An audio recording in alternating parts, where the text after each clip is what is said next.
Good morning and welcome to another episode of Raleigh Game Studios Vlog. Today is our third episode in the Cyberpunk September series. I'm Chris. And I'm Jeff.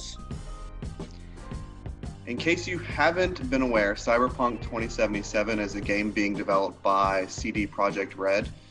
They are the minds and developers behind the Witcher series, based off of the tabletop RPG of the same name by Mike Pondsmith.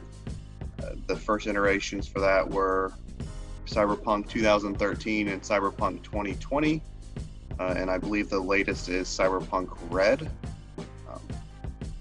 So today we have a few topics that we're going to talk about. We'll do a little bit of introduction to the game, and then Jeff, what are we going to talk about? So we are going over the life paths, the classes that you can play, and the setting of the game itself.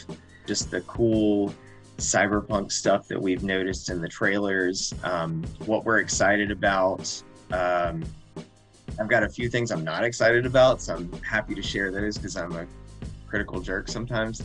And let's do it. it's gonna be fun.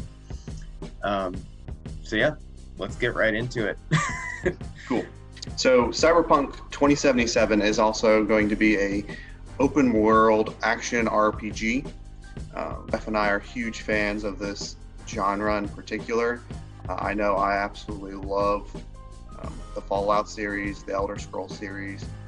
Unfortunately, there's not as many of these games out there just because the scope is so huge for what you have to do in order to put the world together, put all the quests together, make sure it all works with each other from a testing and quality perspective. Teams just aren't large enough to handle it, or so we don't see as many. So we're super excited about this game in particular. And then just to give you a brief overview, basically it takes place in Night City, which, if you've been following along, is the quintessential cyberpunk city. It's got everything that we've been talking about as far as aesthetics, and you play the mercenary V, who's an urban mercenary. He's equipped with all these cybernetic enhancements, and essentially what kicks off the plot is your job to steal a prototype implant that is the key to immortality. What we've seen of Night City is very interesting, because it is, like you said, it's got all those aesthetics. Lots of dark, shady corners, lots of neon at night, skyscrapers. But it resembles our own world too. It's got some areas that look kind of more suburban and less developed, and you've got I've seen some footage where it looks like you're in the desert. So there might be an intro level or something where you're going there, I think. Yeah, I think based off of one of the trailers I recently watched, it seems like Johnny Silverhand, aka Keanu Reeves, is going to be your Virgil through this adventure that you play as you navigate the purgatory that is Night City. And that's interesting. That brings me to something I saw in one of the trailers, but I'm going to have to hold off because we got other stuff we're talking about first. Okay. So life paths. That was kind of one of the first things. It's like your background in a role-playing game. You would have, you used to be you're a scholar. I guess like D&D, it's scholar, soldier, and that kind of influences little tidbits about your character. In this, they call them life paths, and I really think it affects the story quite a bit, which is a theme in Cyberpunk in general. Where you start usually dictates where you end. There's, even spoilers on a 30-year-old book. The protagonist of Neuromancer is pretty much like a lower class dude, and he stays that way. Nothing really changes. I feel like your experience is going to be dictated by your background. So we've got the Street Kid, the Nomad, and the Corpo. So Street Kid, pretty simple. You were raised on the streets. You have lots of knowledge and street smarts. I'm going to try not to use the word street too much. But you know your way around a city setting. You have lots of connections, and you have lots of criminal connections. The Nomad, it looks like you don't have a set home. You're kind of moving across the United States, and you are just rolling into town. I think one of the scenes I saw recently was you're getting your car fixed. We're still using cars in 2077, and they sound like they still use gasoline, so great job, everybody. But to comment real quick, the Nomads are kind of, I think would be similar. They kind of exist on the fringe of Night City, not exactly associated too much with some of the established gangs of the city. I like to think of them from reading about them in the lore book being similar to, like, I would say, like Native American tribes in a way. So they've kind of have like they're smaller groups of people working together, and kind of a little bit outside of that Night City life. And so I imagine that background is at a huge disadvantage compared to the other two. They just don't have contacts on either end. They don't have, like you said, the gang networking, and they're not privileged either. They're not corpo, where they are literally being funded and driven by a corporation.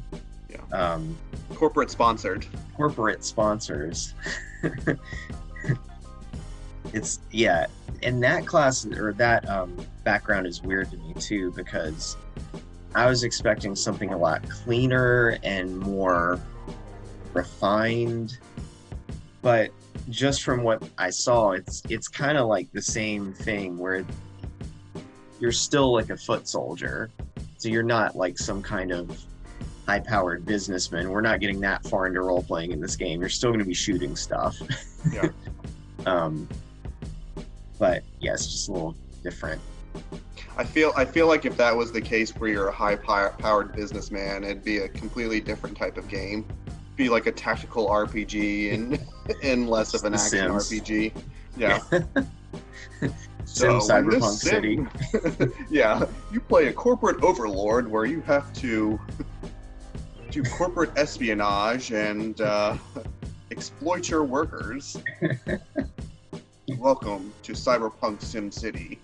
Copyright Raleigh Game Studios 2020. So we just went over the life path choices. And one of the next things we've got is talking about the classes that are going to be in the game. I'm not as familiar with those, so I'm going to hand it over to Jeff to talk about those in a little bit more detail. So the classes in Cyberpunk are Netrunner, Techie, and Solo. And what that means, Netrunner is, if you've listened to our last video, Netrunners are hackers. So you are good at hacking the internet, you're good at hacking into systems, you can actually affect people's implants and electronic devices. And we've seen that, I think, in one of the videos you were talking about, you actually see that. So we know that's confirmed. I'm excited about that. That's my favorite class. The next one is the Techie. They're into machinery. I think that's more modifying equipment and gear and getting kind of all the specs worked out to where your guns and materials are kind of at their peak. And then there is Solo, which is pure combat. And that is more of the guns, knives, arm blades, blazing personality, where you don't play with any kind of finesse. Maybe, I mean, maybe you do. We'll see.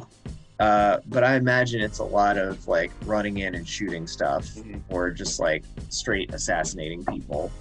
Um, so that should be fun. I think there's a class that appeals to each kind of player. So there are also there's a full skill tree that you can use to augment your class and kind of dial down and specialize. One of the skills is assassinate, like I mentioned before. Another one is net running, hacking. And then pretty much it's a list of different weapons that you will specialize in, like a shotgun, sniper rifle. I think there's a blades perk, and then something called Cold Blood, which my very quick Reddit research says is kind of like a act under pressure skill, where if you're about to die, you can kind of like outlast and come back for a little bit. So we'll see. It looks like it's going to be really customizable, and my goal is to create like Molly from Neuromancer. Kind of what we were talking about earlier. There's neat little details peppered in that call back to other series, and something called Brain Dance in this, where it's SimStim from the Sprawl series. It's like you can experience someone's sensations and memories and stuff, like, which is cool, but also very sad because at least the way it was used in the Sprawl series is like it was basically reality TV. Like people would plug in to experience life as this, like, I guess what we would think of as like an Instagram influencer. Yeah, basically you get to plug into their life and you're experiencing what they experience. Yeah. Which, I mean, it seems like that would be very addictive. Yeah. Because, well, and that's something they touch in the lore book, that people use it as recreation, but you sit in their brain dance setup chair or whatever you want to call it, and experience the life of someone else and just wither away. Yeah. And that's absolutely what would happen. That it kind of happens now, but that's a symptom of the society they live in too, that people want to escape that much that they don't care. They just want to get out of this hellhole that they're living in from their corporate overlords. So we were talking about Johnny Silverhand, who is Keanu Reeves, who is like now the cyberpunk actor, I guess, because The he did The Matrix. Yeah. He did Johnny Mnemonic, which is interesting that it's another Johnny character. I don't know. I mean, that has to be intentional. Johnny is such an everyman name. Like, you can't imagine a Johnny being like a superhero, but here we are. Johnny Silverhand might be dead, might be back from the dead. We don't know. It's weird. Yeah, he's not been seen since the end of the fourth corporate war that ended in 2023. Sounds about right. So, be interested in to see his actual role in the game. Yes. And we've just been nerding out over this, and we're just pumped to play it in I guess November. And then we'll be able to hopefully November. Yeah, God, please don't push it back anymore. I know you had mentioned at the beginning that you had some critiques that you wanted to talk about. Did you want to touch on those?